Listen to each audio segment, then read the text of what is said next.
bitaraboneka aba wiyicariye. Bari baguhamagaye ngo ujye muri kwasiteri, ntabwo wakurira kwasiteri, yicariye. Bajya kugutwara mama, Bagiye ntacyo narenzaho, nge ntacyo narenza ku byo nyakubahwa Perezida wa Repubulika yavuze. Ikiraje ishinga polisi icya mbere.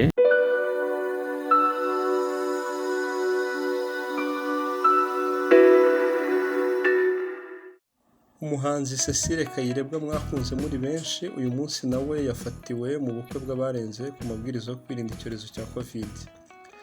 N'uyu munsi tariki 29 Gicurasi 2021. Akaba ari ubukwe bwabereye hano mu mujyi wa Kigali mu murenge wa Nyakabanda.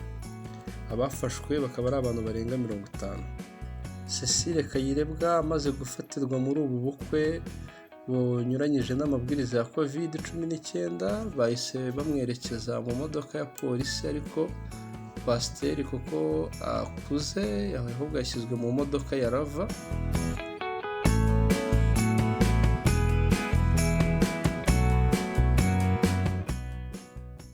Hanyuma umuhanzi umusizi Tuyisenge nawe muri kumubona n'uwo wambaye ishati y'umweru, akaba ari nawe wari nyir'ubukwe uyu munsi wagombaga gukora ubukwe.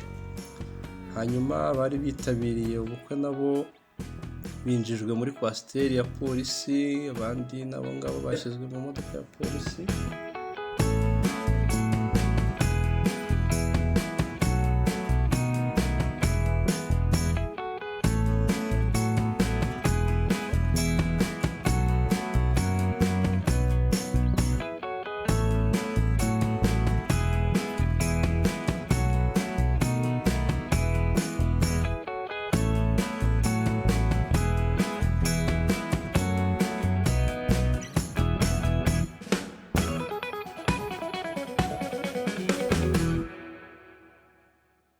Hanyuma ubu bukwe rero ni ubwande. Ubu bukwe ni ubw'umuhanzi umusizi Tuyisenge. Umusizi Tuyisenge akaba yaraherutse kwambika impeta y'urukundo umukunzi we Tuyishime Jeannette. Uyu munsi rero nibwo ubukwe bwabo bari babuteguye, babutangiye, ariko ntabwo byaje kubagendekera neza.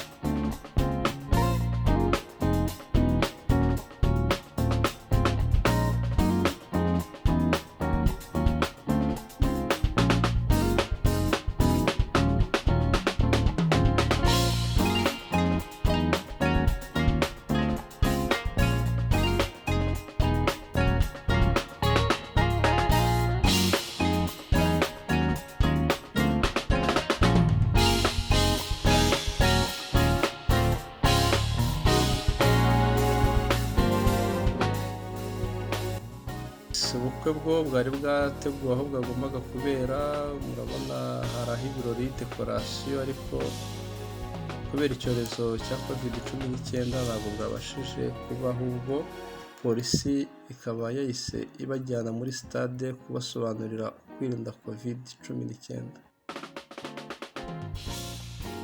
Byakira ni ubyakira uko bije. Amazina yawe yitwa Tuyisenge. hari umunsi wawe w'ubukwe, ubundi ubukwe bwemewe ni ukuba mwajya mu murenge mugasezerana. Ibyo turabizi papa. Ubaza ibintu biri seri. Ibintu biri seriye ni ukuba kumbaza ngo kuba bamfashe meze gute, wowe kumbaza umeze ute? Ni ukubaza kubera ko bavuga ko warenze ku mabwiriza y'ubu. Nyine nayarenze, urabireba bagiye kumpana ko narenze ku mabwiriza. Hari ikindi gisigira iki sosiyete nyarwanda cyangwa abandi bakora? Biraza kuyigisigira nose cyabura. Wowe ubutumwa wabaha? None se wowe ubonye bamfashe bigusigiye iki? Njyewe nsigiye ko warenze ku mabwiriza. Ibyo rero igisubizo ni byibura muri Amerika kosa ako wa mugabo we, none se waryanga gute warikoze?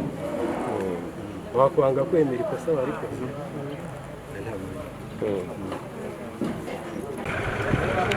Urebye n'amasura yabo ubona ntabwo aba hano, gusa inzu yahoze ikoreshwa nk'ikodeshwa ikorerwamo ubukwe. Nyuma aho haziye Covid-19 abakoreragamo baza guhagarara. Baje guhagarara, amakuru twari dufite hari hasigaye hazamo abantu baje kubakodesha mu buryo bw'amaparikoma, baje kubamo abantu baza baturutse no hanze bakaba mu by'igihe gitoya.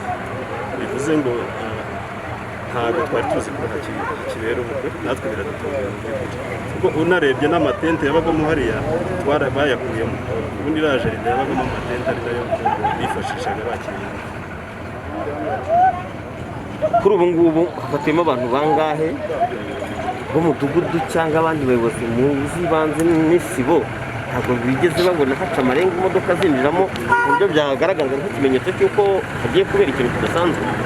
Urakoze cyane ngira mu by'ukuri hafatiwemo abantu 52 ariko baje mu buryo navuga butandukanye kuko ni ku muhanda abantu babona imodoka rimwe na rimwe ntibabyiteho ariko navuga yuko iminota bari bahamaze yaba abayobozi bahaturiye bari bataragera mu makuru ku buryo bakabaye bahageze mu kumira hakiri kare. Bibahaye irihe somo murasaba iki abaturage?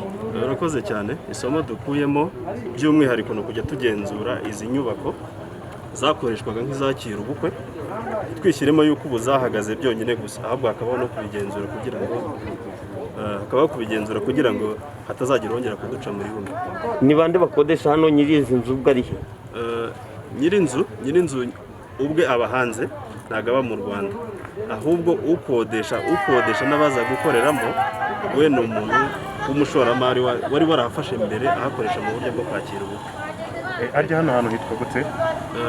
Ni mu mudugudu wa Kirwa akagari ka Nyakabanda ya 2 umurenge wa Nyakabanda.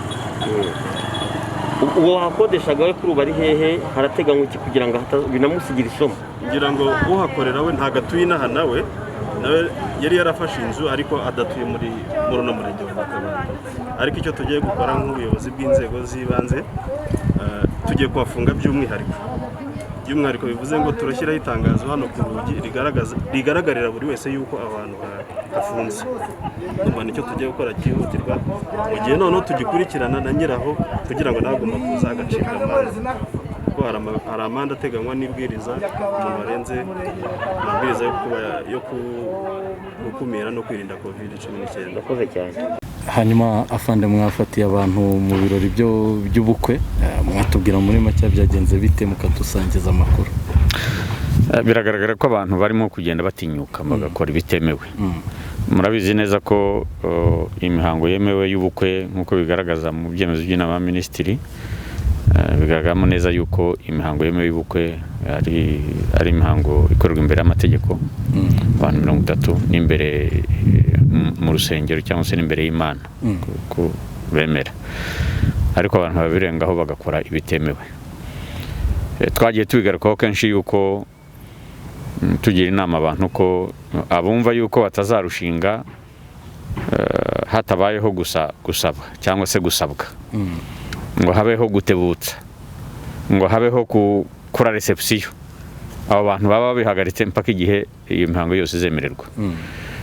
Ariko rero abantu bagenda bakajya ku muhanda aho abantu bose ubundi twari tumenyereye gufata abantu basa naho bihisha tugashakisha amakuru n'abaturage bakaduha, ariko iyo y'uburyo bano bantu baho bari basabiraga ku muhanda imodoka ziparitse 20 birumvikana ko abantu barimo gutinyuka ntabwo byemewe. Rero bari bangahe? Bari 54. Turavuga rero yuko bira bitemewe. Turajya inama yuko abantu nyamuneka benda kurushinga cyangwa se babiteganya cyangwa babitekereza bazabikore mu buryo bwemewe, bakora imihango yemewe imbere y'amategeko, nakora imihango yemewe imbere y'Imana nkuko biteganyijwe, ariko ibindi bitemewe nibumve yuko gusaba ntibyemewe. Iyo mihango ntabwo yemewe. Ibindi bijyanye nabyo ubwo byumvikana nabyo yuko bitemewe. Reception ntiyemewe, ngira ngo n'ubushiye twagiye tubigaragaza. Nibaberekere rero bakora ibyemewe. Ibihano by'abo bantu bigenze gute? Abantu barahanwa, baracibwa amande, bagiye kujya hariya, abandi bose babirebera nkuko tubibaretse mu itangazamakuru, ubutumwa dutanga barabwumva, ariko sinzi yuko tuzashaka no guhana abantu bashaka gushinga urugo ngo kugira ngo n'abandi babiteganyaga barinde banabireka. Bakwiye kumva yuko ari mu nyungu zabo ndetse n'iz'abanyarwanda muri rusange, nibakora ibyemewe bijyanye n'amabwiriza ahari. Hanyuma fande, imibare isa naho iri kugenda igabanuka, ntimwaba mubona ko biri mu bintu bituma abantu bashobora no kwirara?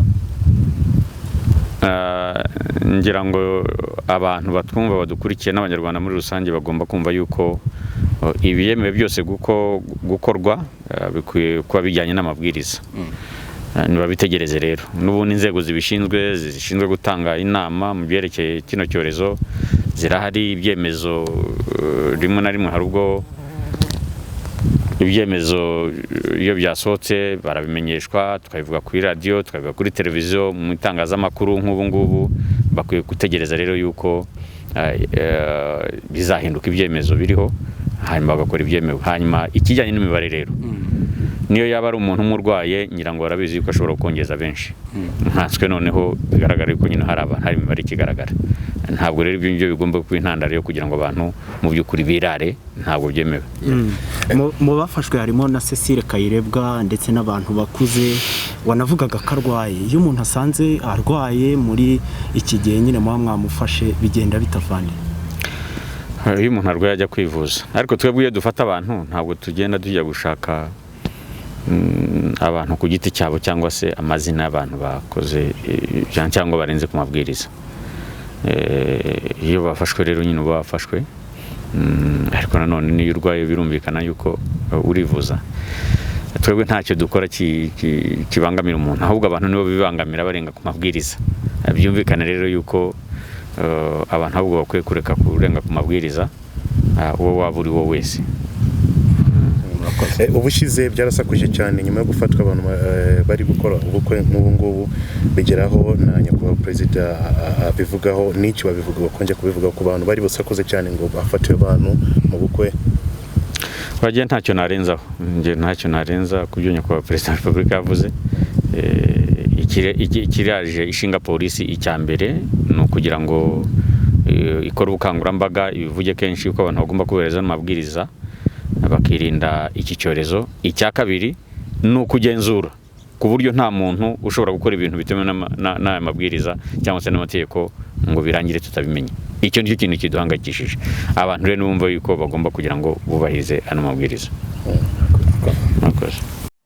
Abari bitabiriye ubu bukwe bw'umusizi Tuyisenge bakaba bisanze muri stade aho basobanurirwaga ibigendanye no kwirinda COVID-19, kuko byagaragaraga ko barenze ku mabwiriza yo kwirinda COVID-19.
Tubibutse ko itangazo ry'inama y'abaminisitiri riheruka ryari ryemeje ko ishyingirwa rikorewe imbere y'ubuyobozi no mu nsengero riremewe, ariko bikitabirwa n'abantu batarenze 20 kandi hakubahirizwa ingamba zo kwirinda COVID-19. Ibirori byo kwiyakira birabujijwe. Ngibyo rero iby'umusizi Tuyisenge wafatiwe mu birori by'ubukwe, ndetse ibirori byagaragayemo umuhanzikazi ukomeye Kayirebwa mwakunze mutari bake. Polisi rero ikaba yaje kuba ibifata irabihagarika ndetse yerekeza kuri stade gucibwa amande no kwigishwa.